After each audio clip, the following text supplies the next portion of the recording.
ఇవాళ తెలంగాణలో 4 పథకాలు ప్రారంభించేందుకు రేవంత్ రెడ్డి సర్కారు సిద్ధమైంది. ఈ మేరకు అధికారులు అన్ని ఏర్పాట్లు పూర్తి చేశారు.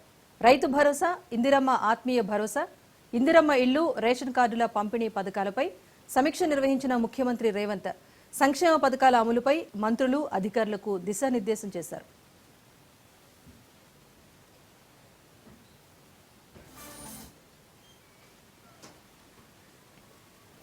నేటి నుంచి తెలంగాణలో 4 ప్రతిష్టాత్మక పథకాలకు ప్రభుత్వం శ్రీకారం చుడుతోంది. రాష్ట్ర వ్యాప్తంగా 606 గ్రామాల్లో పథకాలకు ప్రభుత్వం శ్రీకారం చుట్టనుంది. చంద్రవంచలో 4 కొత్త పథకాలను సీఎం రేవంత్ రెడ్డి ప్రారంభించనున్నారు.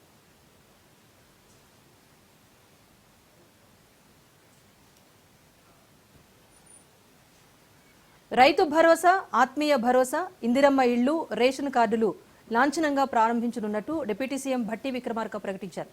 మండలానికో గ్రామాన్ని యూనిట్గా తీసుకుని పథకాలను అమలు చేస్తామన్నారు. గ్రామ సభల ద్వారా లక్షల్లో దరఖాస్తులు వచ్చాయన్నారు.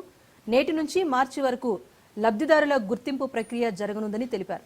వ్యవసాయ యోగ్యమైన ప్రతి ఎకరాకు రైతు భరోసా ఇస్తామన్నారు తెలంగాణ మంత్రులు.